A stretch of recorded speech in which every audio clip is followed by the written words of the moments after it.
everyone, welcome back to Scoop Space.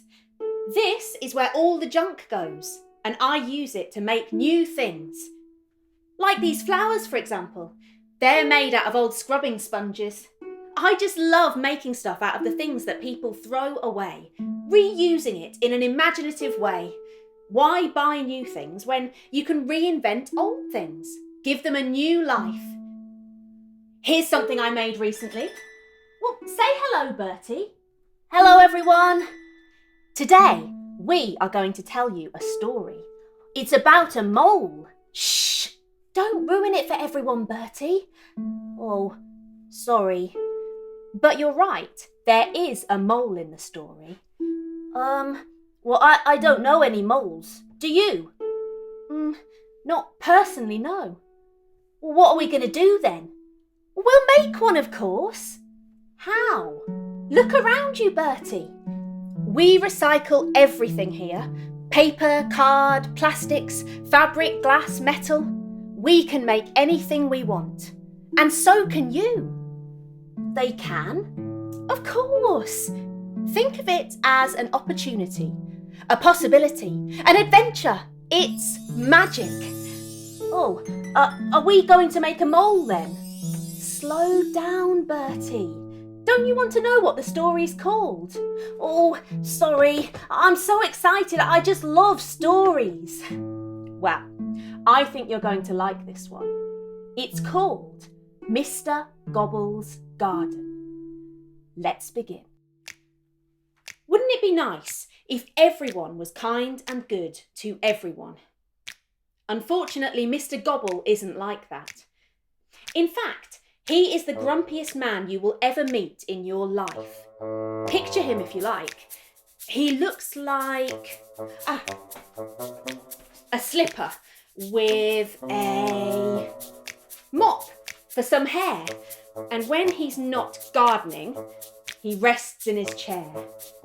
More than anything in the world, and of this I am certain, Mr Gobble is extremely proud of his garden. You could even say he's in love with it. Who is telling this story?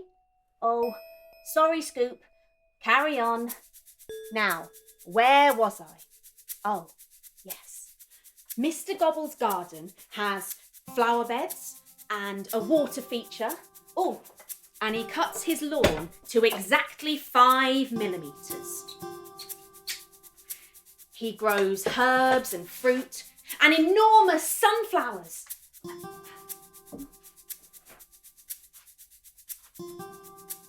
And he waters them all to give each a good shower. He even grows strawberries in a patch at the end of the garden. But his pride and joy is over there, in the shade of a large tree. It's a truly enormous orchid. Here, come and see. Mr Gobble is growing it for a competition. He hopes to win first prize, so he waters it every single day to help it grow to size.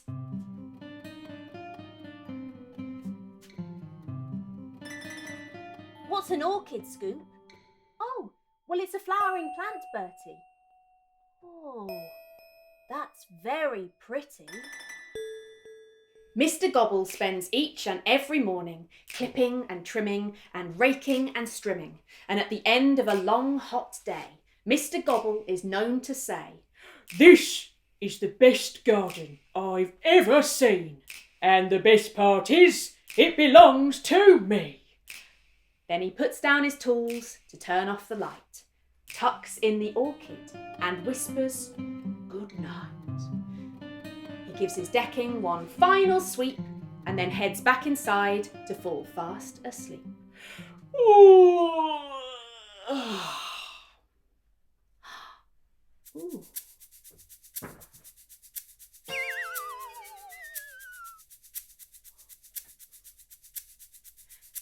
One morning, Mr Gobble walks into the garden and frowns.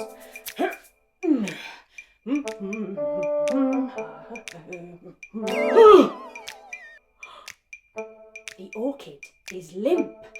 Its petals are wilting. It's worse than that, the whole plant is tilting.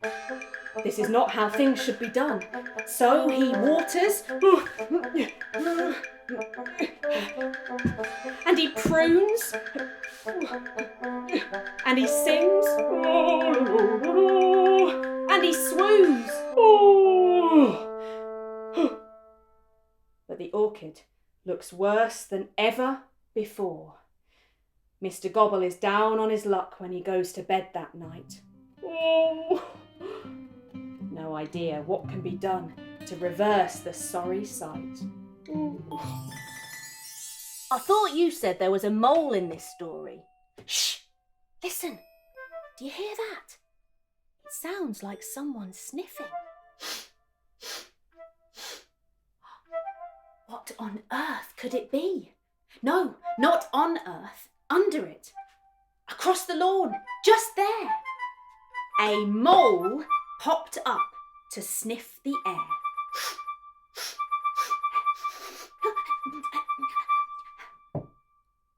This is a mole called Marvin. Hi, Marvin. He's small and black, with a pink button nose, with claws on his paws and on each of his toes to help him dig through soil so he can find lots of scrummy worms to eat.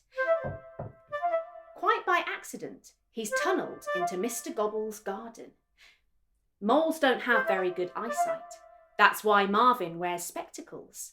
He pushes them up his long, thin nose and looks around, as far as that goes. What a delicious place, he squeaks. It's full of slugs and grubs to eat. Their goose is cooked. I'll scoff the lot. So Marvin turned around and popped back underground to eat his fill of the worms he found. As the sun came up, the very next morning, Mr Gobble checked how the orchid was doing.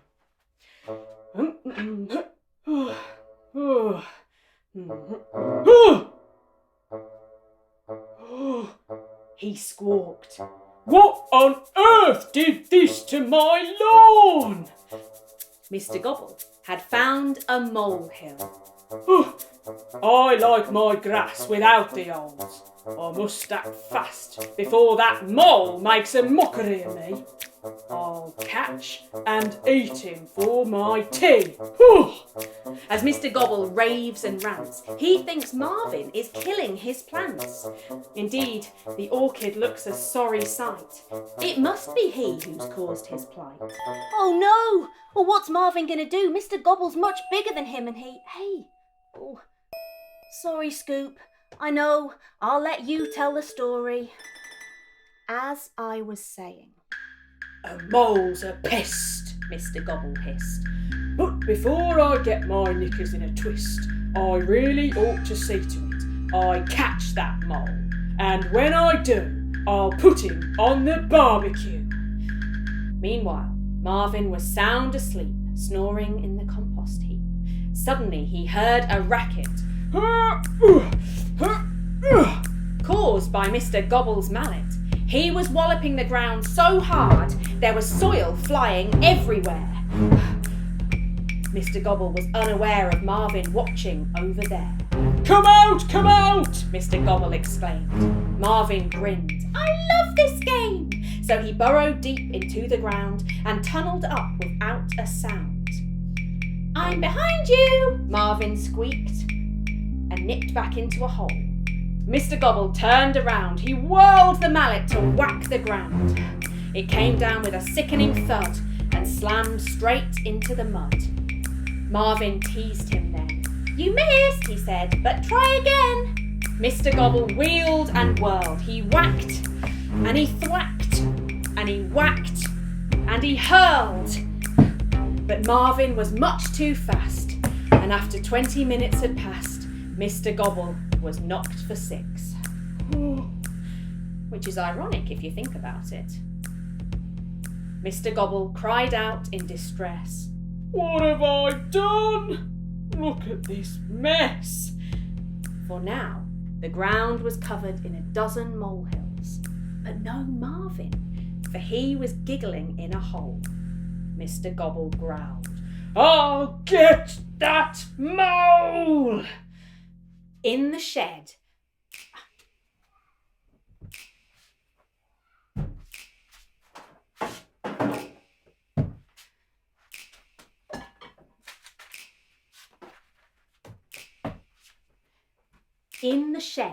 he hatched a plan. And thought himself a clever man. In the shed, he found a hose.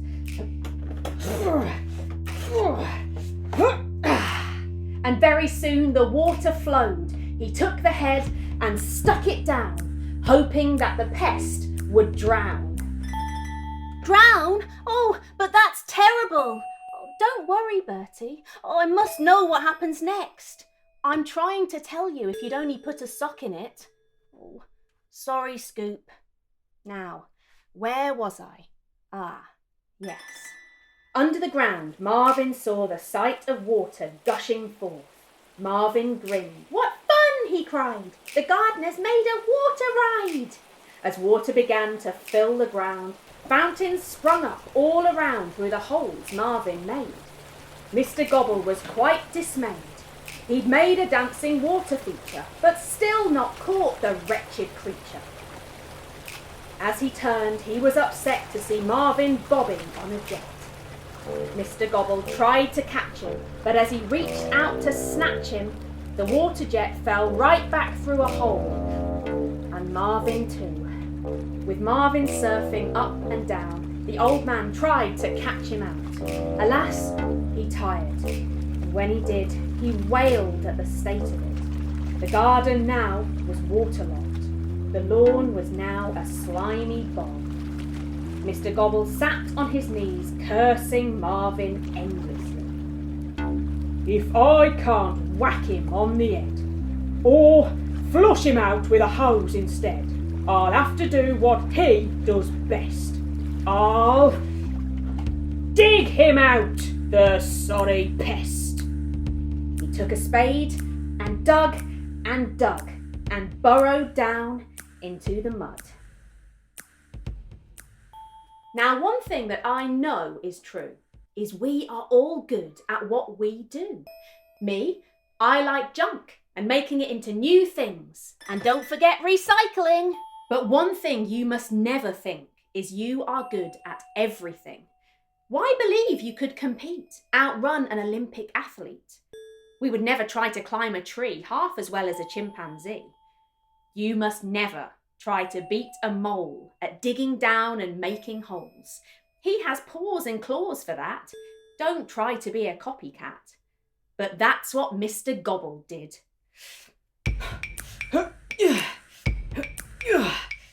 A fool to think he could outdig Marvin at his speciality. You and I know that's folly. He dug for a day and a night and a day, and at the end of it was disarray. It was not a garden anymore. It was a great big hole. Mr Gobble looked pale and wan. He wailed aloud. What have I done? I've made a right pig's ear of this. My garden's now a 6-foot pit. But then he heard a crunching sound.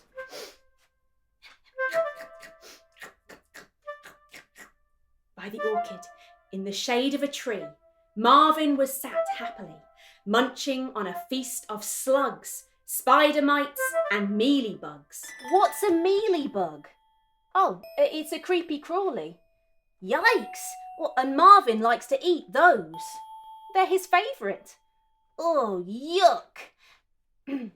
Oh, sorry, Scoop. For now, it was plain to see insects were living in the tree, feasting on the orchid's pods, causing it to wilt and rot. Mr Gobble looked aghast. Have you been eating those? He asked. Why, yes, I have, the mole replied. I'm well and truly satisfied. Here's everything I like to eat, and now my life is quite complete. Now Mr Gobble understood a local mole could do some good by eating bugs that offed his plants. Mr Gobble saw his chance to bring the orchid back to life, and in doing so, end his strife. He'd win the competition yet, but only if he could let Marvin call his garden home. Let him be to dig and roam. But even though it's good to share, Mr Gobble did not dare. For he was the grumpiest of men, unwilling to share his garden. Let's make a deal, Marvin squeaked. If I agree to eat my fill and not dig up your landscaping, we'll call a truce. Don't keep me waiting. All right, you're on, the old man cried. I knew I'd get you on my side. I'm sorry I tried to do you in. But now we're quits. Let's start again. From that point on, Marvin lived in Mr Gobble's flower beds. He ate his fill all day and night to quench his mighty appetite. He kept his word through thick and thin. He did not dig up the lawn again, but burrowed instead by the strawberry patch to reap the soil for next year's batch. Oh, and did Mr Gobble win the competition? Well, not this year, but he learned a lesson more valuable than any prize or medal. What was that, Scoop? A friend, Bertie. Mr Gobble made a friend. Oh, a friend. You see, he saw the error of his ways, and I think by now it's fair to say he learned by being nice and kind. He might be surprised to find that life is better when you share your greatest loves and your cares. And that is the end of the story. Thanks, Scoop. Oh, you're welcome, Bertie. And now there's only one thing left for us to do. Oh, do we have to? I'm afraid so. Oh, well, I suppose there's always next time. Bye! Bye, everyone. See you next time.